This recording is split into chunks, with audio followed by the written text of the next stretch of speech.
Good morning, saints. And good morning to family and friends of saints and former saints.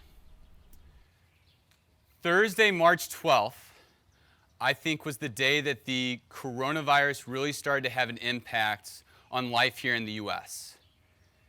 It was on that day that the World Health Organization declared it a pandemic, and as a result, the stock market dropped dramatically. People began to work from home. Schools like ours began going remote. And sporting events and other major events were being postponed or canceled. Now, I don't know if this is one of those special moments in history where people tend to ask, oh, do you remember where you were when this thing happened? I guess only time will tell. But if this is one of those special moments in history, where people ask, do you remember where you were when the coronavirus started to have an impact on life in the U.S., and they're referring to that day, Thursday, March 12th, then I can confidently say that I do remember where I was on that day when the coronavirus started to have an impact on life in the U.S. On Thursday, March 12th, I was driving 8 hours from Toronto back home to Chicago to see my family. Halfway through that drive, I stopped for lunch in the small town of Jackson, Michigan. I went to some restaurant, and to avoid taking up a table, I sat up at the bar, and because I was sitting at the bar, the bartender asked for my ID. You know, this being Michigan, the bartender made it known how excited he was to see a different ID. Oh, Maryland, you know, I don't see this very often. And there was these two older women sitting next to me who heard that and asked, you're from Maryland, what brings you to Jackson, Michigan? And so I told them I'm a high school teacher and we're on spring break right now, so I'm doing a bit of a road trip. I spent last night in Toronto and now I'm making my way back home to Chicago to see my family. These two women burst out laughing and said, you're a high school teacher. We have high schoolers of our own. That must be the worst job in the world. Is it not? And I thought for a second, before I responded back to her, asking, have you ever heard of St. Clair? Now that's a huge leap, to go from talking about what I do to talking about a Christian saint. But what I want to tell you all this morning is how I made that leap. I want to tell you all what went on in my mind in that brief second between what she asked me and what I asked her, and what ultimately provoked me to ask her, have you ever heard of St. Clair? So, this woman says, you're a high school teacher, we have high schoolers of our own, that sounds like the worst job in the world, is it not? The first thing that I thought about was when I was in 5th grade. I was attending a private Catholic grade school, and it was the first time that I ever heard that your parent or guardian could send you to a public school and pay for the education through their taxes. They wouldn't have to pay any additional amount of money like they do for a private school. I remember going home that day and asking my parents, Mom, Dad, why are you sending me to Our Lady of the Wayside for all this money when you could send me to the public school just through your taxes? My mom dropped whatever she was doing, and she looked me square in the eye and she said, because Ed, at any point in your life, anything could be taken away from you. You could lose your house, you could lose your job, you could lose your car, you could lose money. But the one thing that nobody can ever take away from you is what's up here. That's why we send you to that school. That was the first thing I thought about. I then thought about freshman year of high school when puberty hit me like a rock. I got glasses, braces, and acne all within a 3-month period of starting high school. I was really insecure about it. I got picked on a lot. I didn't have many friends. But there was a teacher at my school, a priest, named Father Corey. And anytime I walked by him in the hallway or anytime I went into his classroom, he would just light up. Mr. Haubenreiser, how are you doing this morning? You're staying out of trouble, I hope. He said that every day. At the end of the day, I think about all that happened, and I think about that interaction. And I would go to bed thinking, well, today wasn't all that bad. I then thought about sophomore through senior year in high school when I had a lacrosse coach, Coach Sanford, who would lay into me at every opportunity, in practices, in games, in one of our daily meetings during the school day. He did not hold back as to how I played. Even when I thought I played well, he would barely show me the light of day. He induced an amazing amount of stress and pressure on my life, and not just as an athlete, but as a student and as a person. But I later realized it was all of that adversity that he put into my life. It was him constantly challenging me that built up this self-esteem and this confidence that insecure freshman couldn't have developed otherwise. I remember going off to college and for the first time in my life making these deep, meaningful friendships. And I remember the first half of my senior year in college when I met a woman in the career services department named Elizabeth Wilson, who would drop whatever she was doing at a moment's notice all the time to help me figure out what it was I wanted to do with my life. She sacrificed so much of herself and her time to help me figure out that I wanted to go into teaching. And I remembered shortly after that, in the winter of my senior year, I texted one of those friends, this guy I hadn't talked to in forever. I texted him saying, hey man, I know it's been a while, hope all is well. Listen, I'm thinking about going into teaching, and I actually got this email from a school in Maryland that I know you attended.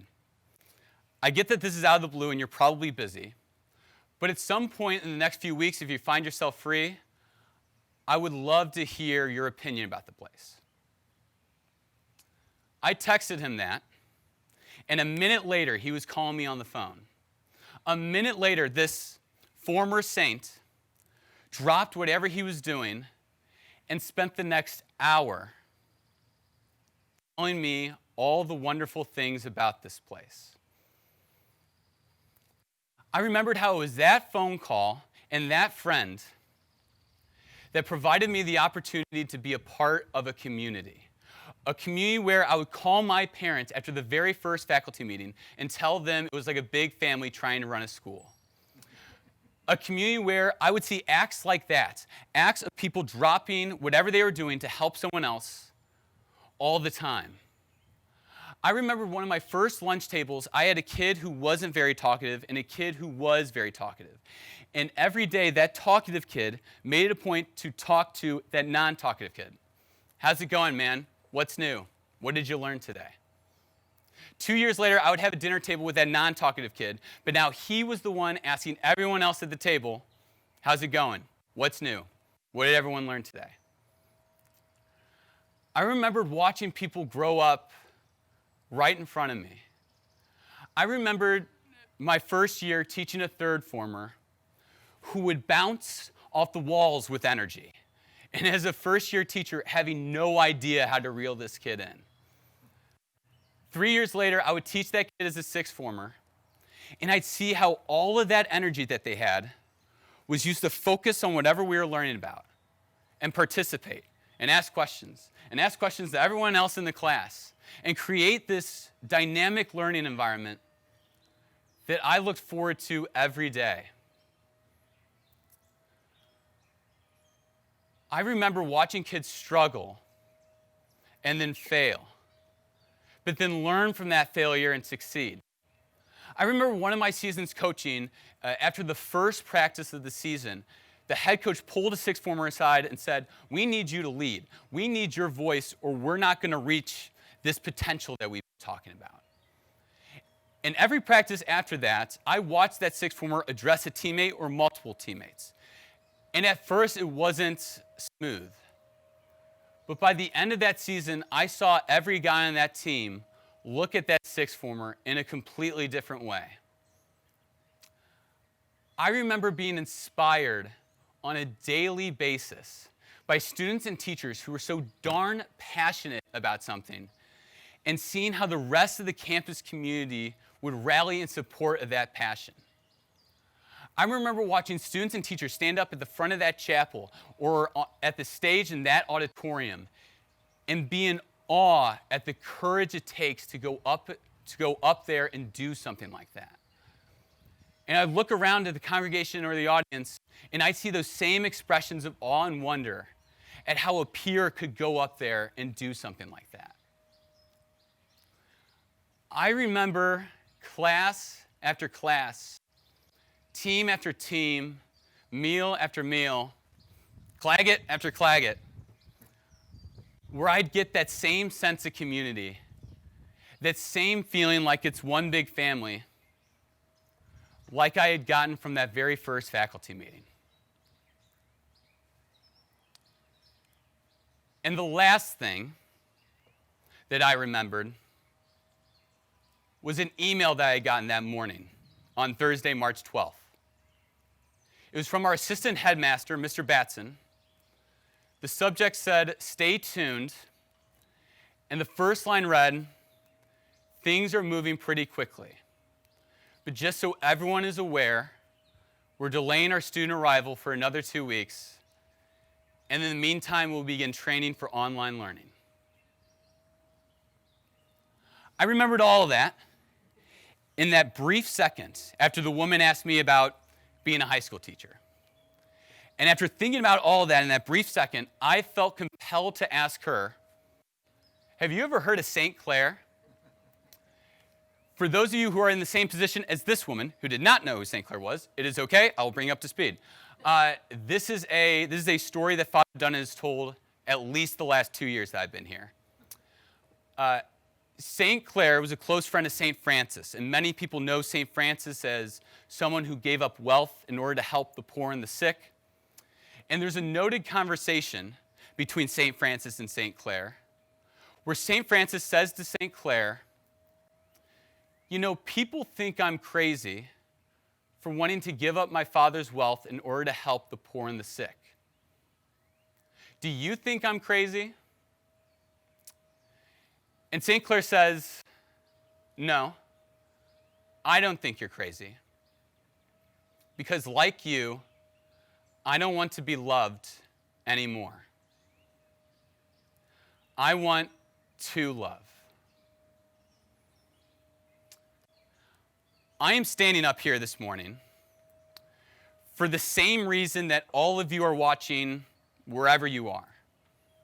We're all in this moment together because at some point in our lives, we were loved. At some point in our lives, someone invested their thoughts, their time, and their energy in us. Someone invested in us not for some personal gain, not to push some personal agenda, not because it would directly benefit them in any way.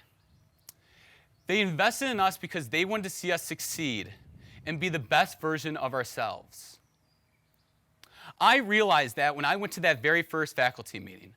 I realized that I was so blessed to be a part of this community because of everyone that had made sacrifices for me to get me here. And shortly after that first faculty meeting, you all showed up. And over the next 4 years, I slowly learned how beautiful and fulfilling it is to try to share that love. And that point by St. Clair about wanting to love, that I slowly learned over the next 4 years, I learned that from all of you. Because I saw it here every day. I saw it in class. I saw it in the hallways. I saw it inside and outside of Kemp. I saw it in the dorm. I saw it in meals in the refectory. I saw it at practices and games on those fields and in that gym. I saw it in plays and musicals and music recitals. I saw it on fast food runs. I saw it on shopping runs. I saw it on movie runs. I saw it at dances and 3-on-3 tournaments and trips to Hershey Park. I saw it in that chapel. I saw it at the front of that chapel. I saw it in those pews. And I saw it and I heard it in that choir loft. And I saw it when we were away from each other for 3 months. I saw it in live classes. I saw it in live one-on-one meetings with students. I saw it in emails and posts and messages on Microsoft Teams. I saw it in the social media pages of St. James. But obviously that wasn't the same.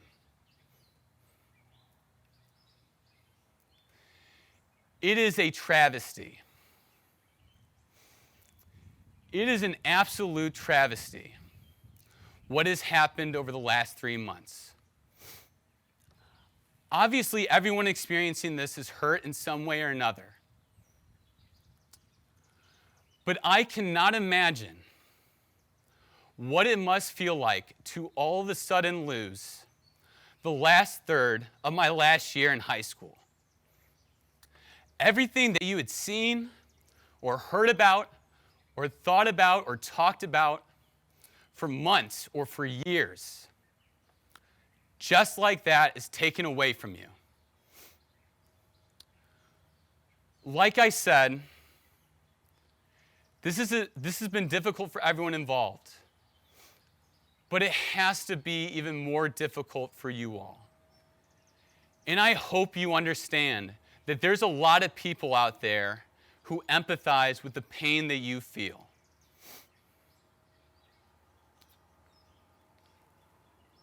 But with all of that said, it reminds me of something that Coach Hertel and Coach Spiker and I would tell the junior boys basketball team on a daily basis. 10% of life is what happens to me. 90% of life is how I react. This horrible thing has happened to you all. What are you going to do about it? I'm sure you've been where you are, wishing that you were here at school with all your friends, going to classes, hanging out in the hallways, in camp, in the dorm, at meals in the refectory, hanging out on the field or in the gym, playing your sports, doing activities on the weekends, creating those memories so much like you've been used to. But instead you've been at home, sedentary, looking at a computer screen. At any point in your life, anything can be taken away from you. But the one thing that nobody can ever take away is what's up here. You know, not everyone in this world is as blessed to have such deep, meaningful relationships. Not everyone in this world is as blessed to have such wonderful shared group experiences to look back on. Not everyone in this world is as blessed to have such fulfilling academic and extracurricular opportunities. Not everyone in this world is as blessed to have parents, teachers, coaches, and other mentors who are so willing to sacrifice in order to ensure that you're your best. Not everyone in this world is as blessed to have those things. But you all can do something about that. I told that woman in Jackson, Michigan that I get where she's coming from.